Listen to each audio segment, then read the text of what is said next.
Assalamu alaikum, dear students. This is Sami Alauddin and I'm your physics teacher. Last topic में हम लोगों ने discuss किया था कि टेम्परेचर का रेजिस्टेंस पे क्या इफेक्ट होता है। हमने उसमें ये सीखा कि जब हम किसी कंडक्टर का टेम्परेचर चेंज करते हैं, राइट, तो उससे उसका रेजिस्टेंस बढ़ जाता है, राइट।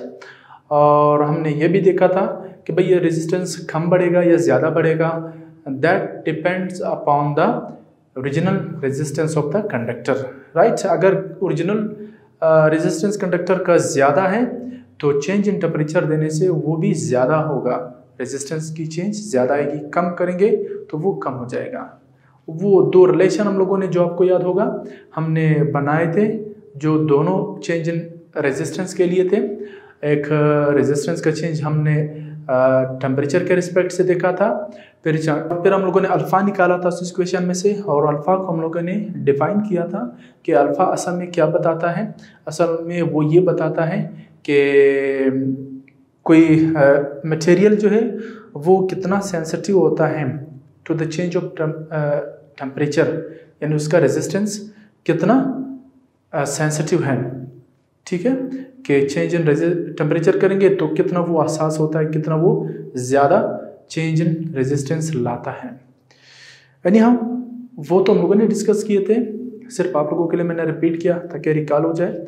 आज हम पढ़ने वाले हैं, हमारा एक बहुत इंटरेस्टिंग टॉपिक है और इजी भी है बहुत, और हम कोशिश करेंगे कि इस चैप्टर को इसी लेक्चर में ही क्लोज कर दें, और नहीं तो इसके बाद वाला जो लेक्चर होगा इंशाल्लाह उसमें पूरा चैप्टर क्लोज करेंगे। हमारा टॉपिक है कंडक्टर एंड इंसुलेटर से मुतालिक। Conductor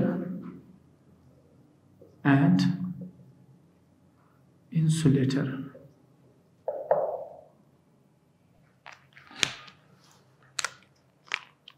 conductor and insulator what are they, इसे समझते हैं। ठीक है, सिंपली अगर हम डिफाइन करना चाहें व्हाट इज कंडक्टर, देखिए चलिए इसे लिखते हैं फिर इस पर बात करते हैं, right. That material which can easily pass electricity or current and heat energy easily through them, ठीक है। यानी ऐसे मटेरियल्स जो इलेक्ट्रिसिटी या हीट एनर्जी को इजीली पास कर सकते हैं अपने अंदर से, ऐसे मटेरियल्स को हम लोग नाम देते हैं कंडक्टर का। अब वो मटेरियल क्या हो सकते हैं, देखिए वो एल्यूमिनियम हो सकता है, राइट, जिसको हम शॉर्टकट ही ऐसे लिखते हैं एल। वो जो है सिल्वर हो सकता है, और ये कॉपर हो सकता है, गोल्ड हो सकता है, ठीक है। इस तरह के और भी ज़रा कंडक्टर्स आपको मिलेंगे। मींस कंडक्टर क्या चीज़ है, इसे डिफाइन करना चाहते हैं तो that materials which can easily pass current और electricity and heat energy through them very easily, they are called as conductors. और अगर हम इंसुलेटर को डिफाइन करना चाहते हैं तो इसका डेफिनेशन भी बड़ा आसान है कि that materials which can not pass current और heat energy through them, right. यानी ऐसे मटेरियल्स जो इलेक्ट्रिसिटी के अच्छे मौसल नहीं होते हैं उनको हम इंसुलेटर का नाम देते हैं, ठीक है। अब इसके एग्जांपल्स क्या हो सकते हैं, इसके एग्जांपल्स बड़े आसान हैं, आम लाइफ में मिलते हैं इजीली। रबर है, राइट, हम प्लास्टिक ले सकते हैं, और वुड ले सकते हैं। इसके अलावा क्या ले सकते हैं बताइए,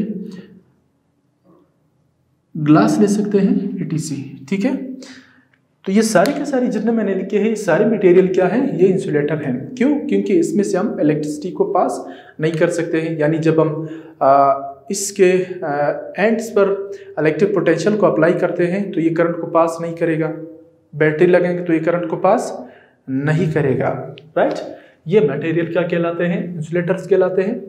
जबकि वो मटेरियल्स जिसके अक्रॉस अगर हम लोग बैटरी को लगाते हैं तो वो करंट को इजीली पास करेगा, ऐसे मटेरियल्स को क्या नाम दिया जाता है, कंडक्टर्स का।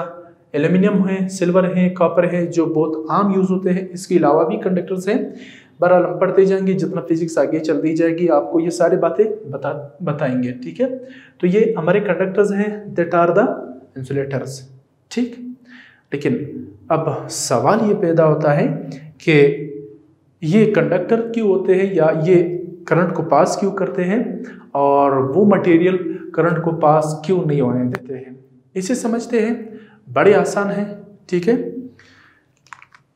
एक सवाल आप लोगों के लिए छोड़ता हूं, उसका जवाब इंशाल्लाह मैं दे दूंगा। आप भी थोड़ा सोचिए, ठीक है। सोचने से अकल ज्यादा होती है, बढ़ती है, अकल जो है वो बढ़ जाती है, राइट। यहाँ देखें डियर स्टूडेंट्स, हमने इलेक्ट्रोस्टैटिक वाले चैप्टर में ये पढ़ा था कि एक एबोनाइट का रॉड होता है जो रबर और सल्फर का मिक्सचर होता है, उसको रब करते हैं। तो रब करने से क्या होता है, जब हम फर या ऊन के कपड़े से रब करते थे तो उन पर नेगेटिव चार्ज आता था। हमने ये भी देखा था कि जब हम सिल्क के कपड़े को यानी रेशम के कपड़े को ग्लास के साथ रब करते हैं उस पर भी चार्ज आ जाते थे, राइट। और चार्ज के होने से क्या करंट वजूद में नहीं आती है, और यहाँ पर हम कह रहे हैं कि ये इंसुलेटर है, ठीक। तो ये आप लोगों के लिए सवाल है कि जब चार्ज आएगा तो क्या उस चार्ज को हम लोग मूव नहीं कर सकते हैं, ठीक। आते हैं अपने इस टॉपिक की तरफ, उसका जवाब इंशाल्लाह मैं दे दूंगा। आसान है बड़ा, आप लोगों ने सोचना है डियर स्टूडेंट्स। हम देखते हैं कि कंडक्टर में क्या होता है। सपोज एक हम कंडक्टर लेते हैं, उसके एटॉमिक स्ट्रक्चर पर जाते हैं, हम कहते हैं कि ये एक मटेरियल है और यहाँ पर बहुत सारे पॉजिटिव चार्जेस हैं, आयंस है, एटम्स हैं, ठीक है। यहाँ पर भी होते हैं, बल्कि हर तरफ होते हैं, ठीक है। आप सब जानते हैं कि किसी भी मैटर का जो बेसिक स्ट्रक्चर होता है डियर स्टूडेंट्स, वो क्या होता है, बेसिक सेल, बेसिक यूनिट वो एटम कहलाता है, ठीक है। जानदारों के केस में वो सेल कहलाता है, राइट। तो यहाँ देखें, इसमें फ्री इलेक्ट्रॉन्स होते हैं ऐसे, जो लूजली बॉन्ड होते हैं इन एटम के साथ, ऐसे हर तरफ हर जगह में ये होते हैं, ठीक है। जब हम इसके अक्रॉस एक पोटेंशियल डिफरेंस डेवलप करते हैं या अप्लाई करते हैं तो ये पॉजिटिव या नेगेटिव इलेक्ट्रिक फील्ड जनरेट हो गई है कि नहीं, बिल्कुल इलेक्ट्रिक फील्ड ऐसे हैं, ठीक है। तो ये जो इलेक्ट्रॉन्स है वो मूव करेंगे। अब ये पॉजिटिव से नेगेटिव मूव करेंगे, ठीक। ये इलेक्ट्रॉन जो है वो ऐसे मूव करेंगे, ये ऐसे आएंगे और मूव करेंगे और करंट प्रोड्यूस हो जाएगा। अब यहाँ पर जो है डियर स्टूडेंट्स, ये जो इलेक्ट्रॉन्स है ये लूज हैं, इसे थोड़ी सी एनर्जी मिलने पर ये क्या करते हैं, ये हरकत करना स्टार्ट करते हैं, ठीक। तो इसलिए हम कहते हैं कि ये जो मटेरियल है ये क्या है, कंडक्टर है। क्यों? क्योंकि इसमें फ्री इलेक्ट्रॉन मौजूद हैं। अब भाई फ्री इलेक्ट्रॉन क्यों मौजूद हैं? फ्री इलेक्ट्रॉन इसलिए मौजूद हैं क्योंकि इसका जो आउटर शेल है उसमें जो इलेक्ट्रॉन होते हैं वो बहुत लूजली, टाइटली नहीं, लूजली बाउंड होते हैं। न्यूक्लियस का उस पर फोर्स बहुत कम होता है क्योंकि वो न्यूक्लियस से ज़्यादा फासले पर होते हैं, ठीक है। तो उसको थोड़ी सी एनर्जी मिलती है तो वो बाहर निकल जाते हैं। नहीं आई बात समझ में? चलो इसे देखते हैं। मैं एक एटम उठा लेता हूँ कि सपोज ये एक एटम है, ठीक है। इसमें कुछ प्रोटॉन है, कुछ न्यूट्रॉन है। इसका ये एक शेल, दूसरा शेल, तीसरा शेल, ठीक है। यहाँ पर कुछ इलेक्ट्रॉन मौजूद हैं और यहाँ पर भी कुछ इलेक्ट्रॉन मौजूद हैं, इधर भी कुछ इलेक्ट्रॉन मौजूद हैं। देखिए ये पॉजिटिव है, ये नेगेटिव चार्जेस हैं, सारे आप सब जानते हैं, ठीक है। इलेक्ट्रॉन पर नेगेटिव चार्जेस होते हैं, इनके बीच में इलेक्ट्रोस्टैटिक फोर्स होता है कि नहीं होता है? बिल्कुल होता है। अब ये जो न्यूक्लियस के ज़्यादा करीब है, इसका डिस्टेंस देखें बहुत कम है, और जो न्यूक्लियस के थोड़ा फासले पर है और फिर ये ज़्यादा फासले पर हैं, राइट। तो जो हम इस न्यूक्लियस या पॉजिटिव चार्ज से दूर चलते जाते हैं तो जो इलेक्ट्रोस्टैटिक फोर्स या कूलॉम फोर्स है वो कम होता जाता है। आप सब जानते हैं डिस्टेंस के बढ़ने से ये फोर्स कम होता है। अब यहाँ पर पहले वाले शेल में जो डिस्टेंस है between negative and positive charge वो बहुत कम है, इसलिए टाइटली बाउंड है, ठीक। ये बाहर नहीं जा सकता, ये इसके निस्बत थोड़ा टाइटली बाउंड है, ठीक है। ये जो आखिरी वाला है इसका फासला बहुत ज़्यादा है, देखिए डियर स्टूडेंट्स, यहाँ से यहाँ तक है, ठीक है। ये यहाँ से यहाँ तक है, तो जब फासला ज़्यादा है इसका मतलब ये है कि इनके बीच में जो इलेक्ट्रोस्टैटिक फोर्स है वो वीक होगा, फोर्स कम होगा। क्यों? क्योंकि डिस्टेंस ज़्यादा है। जब दोनों के बीच में पॉजिटिव नेगेटिव चार्ज के बीच में जब डिस्टेंस ज़्यादा हो जाता है तो फिर ये फोर्स कम पड़ जाता है, ठीक। अब फोर्स के ये कम होने से क्या होता है, यानी न्यूक्लियस इसको ज़्यादा देर अपने पास नहीं रख सकता, तो यहाँ पर थोड़ी सी हीट एनर्जी देने पर ये इलेक्ट्रॉन ऐसे निकल जाता है, ठीक, और उसी मटेरियल में ही रहते हैं। इसी तरह हर एक एटम के साथ ये बात होती है, ठीक। तो इसको फिर थोड़ी सी एनर्जी मिलने पर ये बाहर जाता है, फिर ये न्यूक्लियस के ग्रिप से बाहर चला जाता है, ठीक है। तो इस तरह हर एक एटम से ये फ्री इलेक्ट्रॉन निकलते हैं, और ये एक प्रॉपर्टी होती है इस कंडक्टर की कि उसमें फ्री इलेक्ट्रॉन ऐसे होते हैं, ठीक। पीरियोडिक टेबल अगर आप लोगों ने पढ़ा है तो चले मैं आप लोगों को एक एलिमेंट उठाकर उससे आप लोगों को समझाता हूँ। सपोज अगर हम एल्यूमिनियम की बात करते हैं, एल्यूमिनियम इसका जो एटॉमिक नंबर होता है डियर स्टूडेंट्स वो 13 होता है, एटॉमिक मास, राइट। इसका जो एटॉमिक मास होता है वो 13 होता है, राइट। अब जो अगर आप लोग इलेक्ट्रॉनिक कॉन्फ़िगरेशन जानते हैं डियर स्टूडेंट्स, तो इलेक्ट्रॉनिक कॉन्फ़िगरेशन में हम क्या करते हैं, हम ऐसे करते हैं, देखिए डियर स्टूडेंट्स, ये एल्यूमिनियम 13 लिया है मैंने, ठीक। यहाँ पर क्या होता है, इसमें 6 न्यूट्रॉन्स होते हैं और 6 प्रोटॉन्स होते हैं, जबकि जो न्यूट्रॉन्स होते हैं वो 14 होते हैं, 6 इलेक्ट्रॉन्स एंड 6 प्रोटॉन्स, और ये 7 इसमें न्यूट्रॉन होते हैं, ठीक है। देखिए फिर इन दोनों को प्लस करने से ये एटॉमिक मास बनेगा 13, राइट। तो देखिए 6 प्रोटॉन हैं और 6 इसमें न्यूट्रॉन 7 हैं, प्रोटॉन 6 हैं, और इसमें जो है इलेक्ट्रॉन जो है वो भी 6 हैं, राइट। इसमें फ्री इलेक्ट्रॉन पाए जाते हैं, ठीक है। चलिए इसे हम एक एलिमेंट लेकर, पीरियोडिक टेबल अगर आप लोगों ने पढ़ा है तो उसमें से एक एलिमेंट लेकर उससे समझते हैं। सपोज एक एल्यूमिनियम लेते हैं, ठीक है। एल्यूमिनियम आप जानते हैं डियर स्टूडेंट्स कि इसका एटॉमिक नंबर क्या होता है, वो 13 होता है, राइट, 13 होता है, और जो एटॉमिक वेट होता है वो उसका 26.98 समथिंग होता है, आप 27 ही कह लें, ठीक है। तो एटॉमिक नंबर जो है वो 13 होगा, और इसका क्या मतलब है, इसका मतलब ये है कि अगर हम इसके एटॉमिक स्ट्रक्चर पर नज़र डालते हैं तो इसमें प्रोटॉन जो है वो 13 होते हैं, क्योंकि किसी भी एटम में जितने नंबर ऑफ प्रोटॉन होते हैं उतने नंबर ऑफ इलेक्ट्रॉन्स भी पाए जाते हैं, राइट। न्यूट्रॉन इसके अंदर 14 होते हैं, ठीक। और इसके शेल्स में देखते हैं, देखिए पहले शेल में यहाँ पर 2 इलेक्ट्रॉन्स होते हैं, जबकि दूसरे शेल्स में 8 इलेक्ट्रॉन्स होते हैं। कितने होते हैं? 8। ये तरतीब से होते हैं, बहरहाल मैं ड्रा नहीं करता हूँ, चले कर ले, आप लोग कंफ्यूज ना हो जाओ।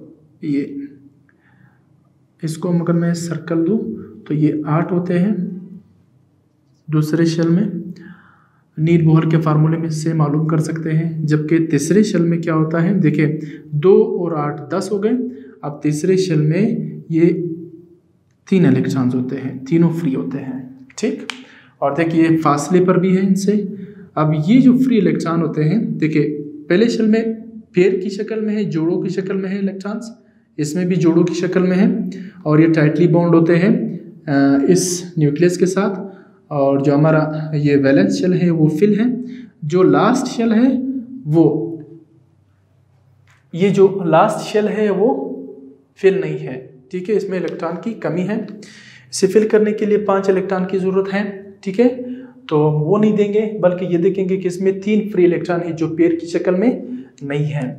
अब देखिए यहाँ पर डियर स्टूडेंट्स, जब हम थोड़ी सी हीट एनर्जी देते हैं किसी भी एक इलेक्ट्रॉन को जो आखिरी शेल में है, तो ये कंडक्शन बैंड में चला जाता है, और कंडक्शन बैंड में चलने के बाद ये ऐसे यहाँ पर फ्री हो जाता है, ठीक। इसी तरह इसके बहुत सारे आइटम हो सकते हैं। अगर हम एक सैंपल लेते हैं एल्यूमिनियम का, सपोज ये एल्यूमिनियम का एक सैंपल है, तो यहाँ पर देखें ये पॉजिटिव चार्जेस बहुत होंगे आपको मिलेंगे, सॉरी ये पॉजिटिव आयंस होते हैं, ठीक है, इसके अंदर, और इसके बीच में ये फ्री इलेक्ट्रॉन निकलते हैं, ठीक है। ये रूम टेम्परेचर पर भी बाहर आ जाते हैं, ठीक है, और फिर ये वाइब्रेट करने लगते हैं। तो ये एल्यूमिनियम का एक सैंपल है, और इसी का अगर हम वायर लेते हैं तो इस वायर में फिर हमें बहुत सारे फ्री इलेक्ट्रॉन्स मिलते हैं ऐसे, ठीक। अब इस वायर को जब हम लोग पोटेंशियल डिफरेंस अप्लाई करते हैं तो उससे ये मूव करने लगते हैं, और हम कहते हैं कि इसमें से करंट इजीली पास होता है। क्यों? क्योंकि इसमें फ्री इलेक्ट्रॉन्स मौजूद होते हैं, राइट। अब हम इंसुलेटर पर आते हैं। इसी तरह ये इसका भी स्ट्रक्चर सिल्वर का फ्री इलेक्ट्रॉन, कॉपर का भी फ्री इलेक्ट्रॉन होते हैं, गोल्ड के भी फ्री इलेक्ट्रॉन्स होते हैं, जिसको थोड़ी सी एनर्जी मिलने पर वो मूव करने लगते हैं किसी कंडक्टर में और करंट प्रोड्यूस हो जाती है। अब हम आते हैं इंसुलेटर की तरफ। That materials which can not pass current through the are called as insulator. यानी इंसुलेटर में क्या होता है, उनका जो वैलेंस शेल होता है, आखिरी शेल, वो फिलअप होता है, वो उसमें इलेक्ट्रॉन की ज़रूरत नहीं होती है। जितने भी इलेक्ट्रॉन थे वो पेयर की शक्ल में होते हैं, जिस तरह यहाँ पर है दूसरे शेल में पेयर की शक्ल, पेयर की शक्ल, पेयर की शक्ल, यानी ये शेल उनका फिलअप होता है। लेकिन यहाँ पर ये जो शेल था वो फिलअप नहीं है। तो इसके स्ट्रक्चर को अगर हम देखना चाहते हैं, हम ले सकते हैं जो इनर्ट गैसेस हैं, आखिरी जो कॉलम है पीरियोडिक टेबल में, उसमें आप लोग देख सकते हैं डियर स्टूडेंट्स कि उसमें जितने भी गैसेस होते हैं उनका जो आखिरी शेल होता है, वैलेंस शेल, वो फिल होता है, ठीक है। तो चले एक छोटा सा ले लेते हैं कार्बन 12, इसके आइसोटोप्स भी होते हैं, हम 12 की बात करेंगे, जिसमें 6 न्यूट्रॉन होंगे, ठीक है, और 6 इलेक्ट्रॉन्स होंगे, 6 प्रोटॉन्स होते हैं, राइट। अब देखिए डियर स्टूडेंट्स, यहाँ पर सॉरी, ये एटॉमिक स्ट्रक्चर की अगर हम बात कर लें, ठीक है, ये देखते हैं प्रोटॉन 6 हैं और 6 न्यूट्रॉन हैं, ये इसका न्यूक्लियस है। और अगर हम इसके पहले शेल की बात करते हैं डियर स्टूडेंट्स, पहले शेल में देखिए 2 इलेक्ट्रॉन्स होते हैं, आप सब जानते हैं ये एक तरतीब होती है।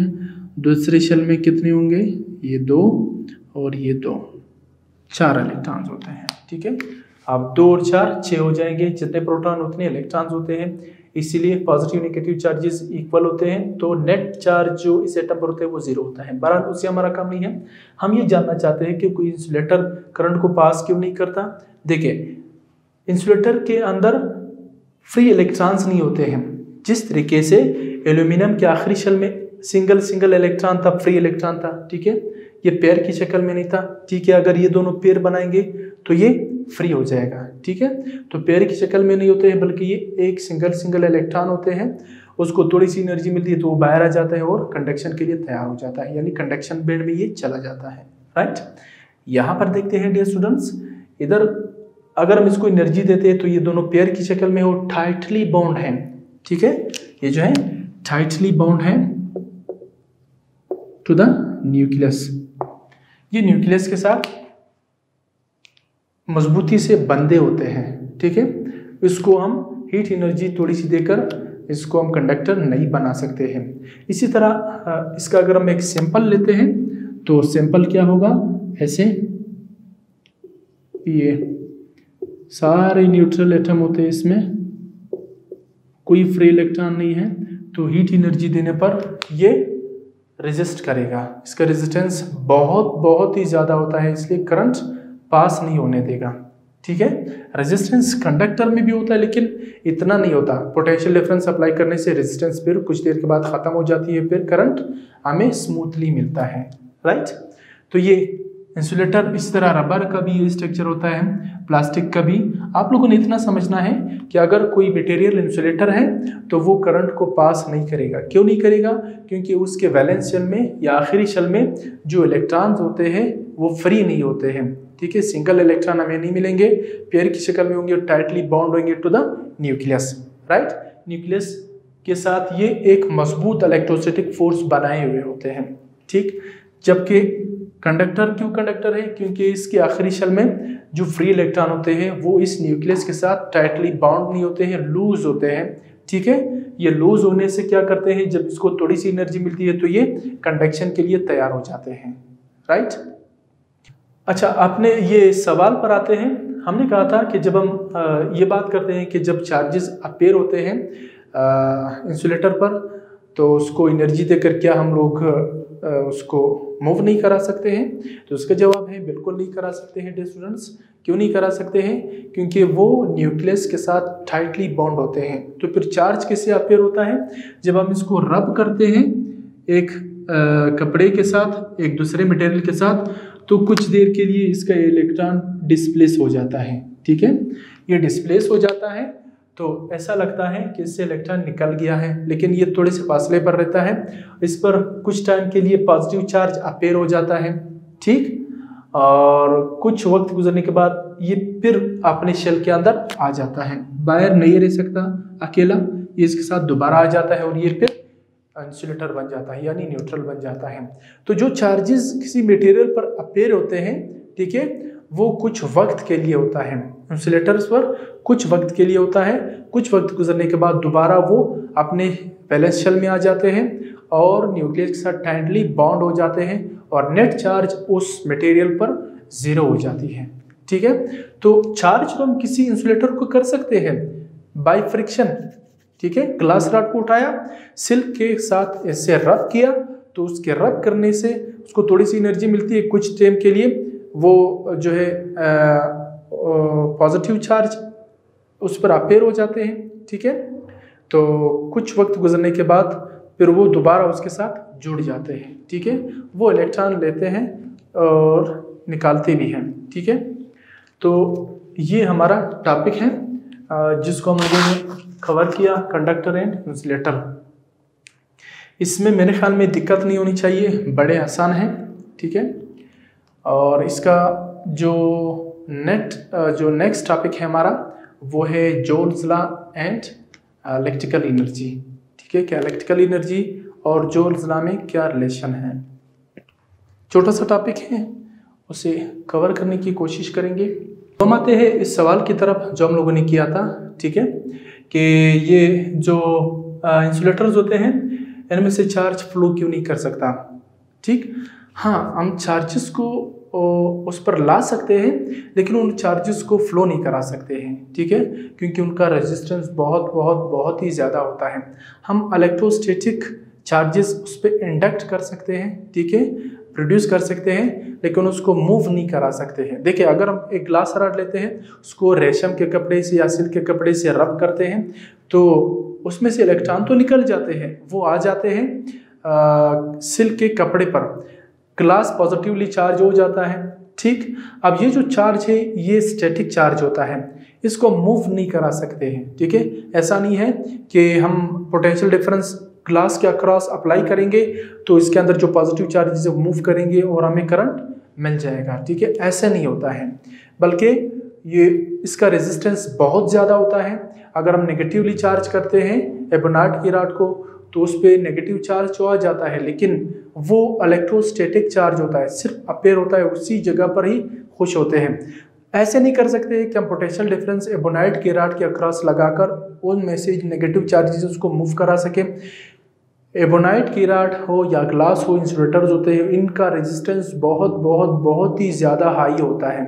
ठीक है, हम ज़्यादा पोटेंशियल डिफरेंस अप्लाई करेंगे तो फिर ये जल जाते हैं। ठीक है, ऐसा नहीं हो सकता है कि हम उन स्टेट चार्जेस को हरकत भी दे सके। अपीयर कर सकते हैं उस बॉडी के ऊपर, लेकिन उनको मूव नहीं करा सकते हैं क्योंकि इंसुलेटर का जो रेजिस्टेंस है वो बहुत ज़्यादा होता है। ठीक है, तो ये एक छोटा सा रीज़न था जो हम लोगों ने डिस्कस किया। हम एक दूसरा छोटा सा टॉपिक पढ़ते हैं जूल्स लॉ के मुतालिक। ठीक है, जूल्स लॉ या इसे कह सकते हैं electrical energy and joules law, ऐसे भी आप कह सकते हैं electrical energy and joules law. What is joules law? ये बड़ा आसान है। ठीक है, जूल एक साइंटिस्ट का नाम है। उसने क्या किया था, उसने ये देखा था कि जब किसी सर्किट में से करंट फ्लो करती है, ठीक, तो उस करंट का हीटिंग इफेक्ट होता है, मैग्नेटिक इफेक्ट भी होता है। नेक्स्ट चैप्टर में पढ़ेंगे इंशाल्लाह कि जब करंट फ्लो करती है तो उसका मैग्नेटिक इफेक्ट होता है। जूल ने हीटिंग इफेक्ट को पढ़ा था। उसने कहा था कि जब किसी कंडक्टर में से करंट फ्लो करती है, राइट, तो हीट प्रोड्यूस हो जाती, डेवलप हो जाती है अराउंड द कंडक्टर। तो उसको कैलकुलेट किया था जूल्स ने कि कितना करंट एक सर्किट में से पास होगा और उसका हीटिंग इफेक्ट कैसे कैलकुलेट कर सकते हैं, वो कितना होगा। तो इसके लिए हमें एक कंडक्टर लेना पड़ेगा। ऐसे ये positive terminal, this is negative terminal, this is electromotive force या पोटेंशियल डिफरेंस। जब हम इसको अप्लाई करते हैं तो यहाँ पर डेवलप हो जाता है, राइट। अब करंट फ्लो कर रही है यहाँ ऐसे, तो ये जो वायर है ये हीटअप हो जाता है, ये कंडक्टर जो है वो हीटअप हो जाता है। ठीक है, और इसके लिए उसने कैलकुलेशन की थी जूल्स ने क्या कहा था कि जो हीट होती है वो प्रोडक्ट ऑफ करंट का स्क्वायर, रेजिस्टेंस एंड टाइम होता है। इसे प्रूफ किया जाता है, लेकिन हम पहले ये देखते हैं कि यहाँ पर अगर पोटेंशियल डिफरेंस है तो वो कितना है। हम जानते हैं कि जब हम पोटेंशियल डिफरेंस अप्लाई करते हैं, असल में अंदर क्या हो रहा होता है, सर्किट के अंदर वर्क हो रहा होता है। किस चीज़ पर वर्क हो रहा होता है? चार्जेस पर वर्क हो रहा होता है। ठीक है, तो वर्क डन पर unit charges are called potential difference, right. इसको ऐसे लिखा, हम वर्क निकाल रहे हैं यानी एनर्जी को निकाल रहे हैं। एक बात याद रखें, ये जो वर्क होता है ये एनर्जी के इक्विवेलेंस होता है। वर्क और एनर्जी एक ही बात होती है। ठीक है, मैं वर्क बोलूँ या एनर्जी बोलूँ, दोनों का एक ही मकसद होता है। अब यहाँ पर हम एनर्जी निकाल रहे हैं। कौन सी एनर्जी निकाल रहे हैं? हीट एनर्जी के लिए कैलकुलेशन कर रहे हैं जो जूल्स ने किया था, तो इसलिए मैं ये वाला इक्वेशन यूज़ करूँगा। अब यहाँ पर क्यू डिवाइड है, इधर आकर ये मल्टीप्लाई हो जाएगा, तो मैं वर्क को कुछ इस तरीके से लिख सकता हूँ, राइट। तो हमारा जो वर्क है या एनर्जी है, इसको आप एनर्जी भी कह सकते हैं। ठीक है, अब हीट एनर्जी की हम कैलकुलेशन कर रहे हैं, तो वर्क से मुराद हमारा यहाँ पर ये है हीट एनर्जी, राइट। मैं इसको ऐसे भी लिख सकता हूँ। देखें, हम करंट के लिए क्या लिख सकते हैं? देखिए, करंट क्या चीज़ है? Q डिवाइडेड बाई टाइम है क्या नहीं है?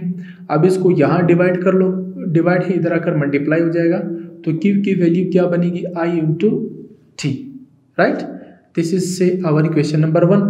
हम Q की इस वैल्यू को उठाकर इक्वेशन नंबर 1 में पुट करते हैं, तो पुट करने से क्या होगा भाई? देखिए, Q की जगह पर I इंटू टी लिखा, राइट।